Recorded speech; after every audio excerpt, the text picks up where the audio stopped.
Hello students, this is our science class and we are doing chapter number 13 natural disasters. हमने earthquake के बारे में पढ़ा था, अब हम पढ़ेंगे वोल्केनोस के बारे में। वोल्केनोस क्या होते हैं? जो ज्वालामुखी होते हैं, ठीक है। Volcano is an opening on the earth surface. Volcano जो क्या होते हैं, ज्वालामुखी क्या होते हैं? अर्थ की सरफेस पे एक मुंह होता है, खुला हुआ मुंह, through which hot boiling liquid, जिसमें से जो बहुत गर्म ज़्यादा लिक्विड उबलता हुआ होता है या गैसेस होती हैं, वो एक ग्रेट फोर्स के साथ आती हैं।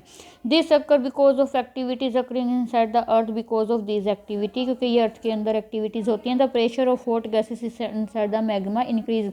हमने पढ़ा था ना कि अर्थ है वो अंदर से मोल्टन स्टेज में होती है, मतलब पिघली अवस्था में होती है। तो उस पर जब प्रेशर बन जाता है, उसमें जैसे कुकर में सीटी आती है ना, प्रेशर बन जाता है कुकर में और एकदम से सीटी आती है, उसी तरह जब अर्थ में प्रेशर बन जाता है तो ज्वालामुखी में से एकदम भयानक आग जैसी, मतलब बिल्कुल आग से भी गर्म लिक्विड निकलता है। As a result of hot magma rises from inside the earth in the form of tunnel and burst from weak crack। और जहाँ से अर्थ का सरफेस वीक होता है वहाँ से वो फूट जाता है इस तरह से, ठीक है। The tunnel through which hot magma rises are called. जो वो टनल या गुफा या कोई पाइप जैसी स्ट्रक्चर जहाँ से वो मैग्मा बाहर आता है, उन्हें वेंट्स कहते हैं। इनको क्या कहते हैं? Vents. The hot boiling liquid come out along with smoke. जो गर्म, बहुत ज़्यादा गर्म उबलता हुआ लिक्विड है वो बाहर आता है धुएं के साथ, राख के साथ, गैसेस के साथ, और सॉलिड रोकी चट्टान के भी पार्टिकल्स निकलते हैं। दिस इज़ वेरी एक्सप्लोजिव, और बहुत ही भयानक, और बम फटता है ऐसे बहुत ज़्यादा होता है ये affect, and is called eruption, और इसे बोलते हैं इरप्शन और वोल्केनो इरप्शन, ज्वालामुखी का फटना।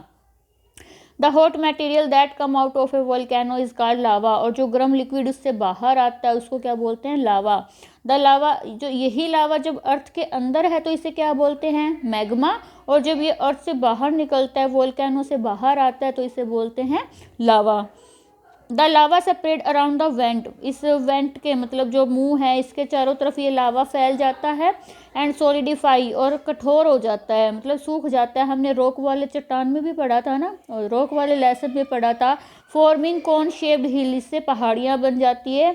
These cone shaped hills are called volcanoes. और ये जो कॉन शेप्ड हिल्स बन गई, मतलब जो इसमें से निकला वो इसके चारों तरफ जम गया और सूख गया, सूख के कठोर हो गया, तो ये पहाड़ सा बन गया, इसे वोल्केनोज बोलते हैं।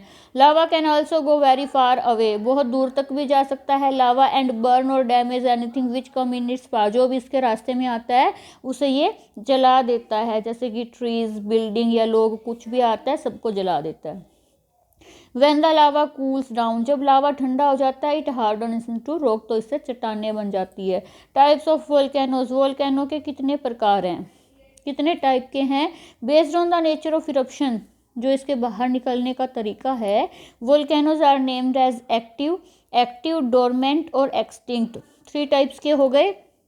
एक्टिव वोल्केनो, एक्टिव मतलब जो काम कर रहा है, एक्टिव हम उसे ही कहते हैं ना जो काम कर रहा है। तो एक्टिव वोल्केनो कौन से हो गए? जहाँ से ऐसे निकलते हैं। The volcanoes that have erupted in recent year, जो पिछले कुछ सालों में फटे हैं या फिर आने वाले थोड़े टाइम में या आने वाले टाइम में वो फट सकते हैं दोबारा से, उन्हें एक्टिव वोल्केनोज कहा जाते हैं। Many active volcanoes can be found around Pacific Ocean, जो पैसिफिक महासागर है उसके पास ये मिलते हैं। In Indian subcontinent, India में the Barren Island is only active volcano, जो बैरन आइलैंड है, जगह का नाम है, वहाँ पे एक्टिव वोल्केनो है। It is located in the Andaman and Nicobar island, Andaman Nicobar जो द्वीप समूह है वहाँ पे है ये बैरन आइलैंड, वहाँ पे एक्टिव वोल्केनो है। डोरमेंट वोल्केनोज क्या होते हैं? The volcanoes that have not erupted for a long time. Dormant, सोए हुए, डोरमेंट क्या होते हैं? सोए हुए, कि वो वोल्केनो जो बहुत लंबे टाइम से फटे नहीं हैं, but my erupt in near future, लेकिन आने वाले टाइम में हो सकता है फट जाएं, आर कॉल्ड डोरमेंट वोल्केनोज, उन्हें डोरमेंट वोल्केनोज कहते हैं। इन्हें स्लीपिंग वोल्केनो, सोए हुए ज्वालामुखी भी कहते हैं, जो पिछले टाइम से सोए पड़े हैं, जिनमें कोई हरकत नहीं हो रही। एक्सटिंक्ट, जैसे एक्सटिंक्ट एनिमल्स होते हैं कि जो हमारी धरती से गायब ही हो चुके हैं, तो ऐसे ये वो वोल्केनोज हैं जिन्होंने फटना छोड़ दिया है, उन्हें एक्सटिंक्ट वोल्केनोज कहते हैं। Tidal waves and tsunami, T silent है यहाँ पे, सुनामी बोला जाता है इसे। हाई स्पीड टाइडल वेव, समुद्रों में जो बड़ी बड़ी लहरें आती हैं ना उन्हें टाइडल वेव्स बोलते हैं। हाई स्पीड टाइडल वेव, जो हाई स्पीड से आती हैं लहरें, और स्टॉर्म या फिर तूफान, और जो समुद्र में तूफान आता है उसको सुनामी बोलते हैं, ठीक है, इसे सुनामी बोला जाता है। The tsunami is caused mostly by earthquake under the sea, मतलब जब समुद्र में नीचे भूकंप आता है उसकी वजह से हो सकता है, और बाय अंडर वाटर लैंडस्लाइड, या फिर ज़मीन के नीचे जब स्लाइड्स होती हैं, या फिर कोई भी और दूसरी डिस्टर्बेंस जो पानी को डिस्टर्ब करता है, तब ये महासागरों में, सागरों में आती है। द स्टॉर्म वेव एज है 15 मीटर ऊंची होती है और बहुत ज़्यादा स्पीड होती है इनकी, 800 miles per hour in the open ocean have been recorded. The tsunami moving toward the shore, मतलब जो किनारे की तरफ सुनामी जाती है उससे बहुत ज़्यादा नुकसान होता है, लाइफ का भी, प्रॉपर्टी का भी, जिस एरिया में वो आ रही है। इट कैन कोज फ्लड, इससे बाढ़ आ जाती है, एनिमल्स को और ह्यूमन बींग्स को मार देती है, चोट पहुंचाती है, पेड़ों को उखाड़ देती है, बिल्डिंग्स को नुकसान पहुंचता है। ऑन 26 दिसंबर 2004, 2004 में ये tsunami disaster occurred in the Indian Ocean, जो भारतीय महासागर है उसमें सुनामी आई थी।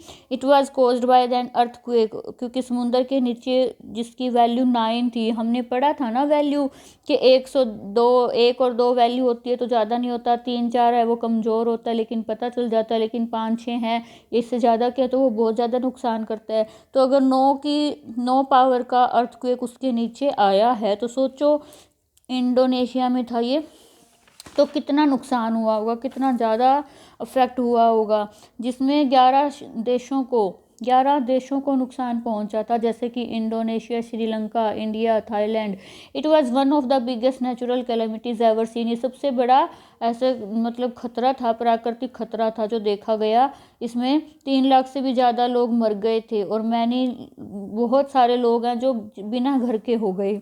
ए number of people in the coastal area होता है जो समुद्रों के किनारों की जगह, समुद्र किनारे हैं जो, जैसे कि तमिलनाडु, केरला है, बहुत सारे लोग इसमें मर गए थे। नाउअडेज अब क्या है, there are modern method to know about the occurrence of tsunami, मतलब अब सुनामी का पहले से पता चल जाता है, और अगर पहले पता चल जाता है तो लोगों को वार्निंग दे दी जाती है कि वो अपने घर छोड़ के किसी दूसरी जगह पे चले जाएं जहां पर वो सेफ हैं। ड्रॉट हम नेक्स्ट वीडियो में पढ़ते हैं।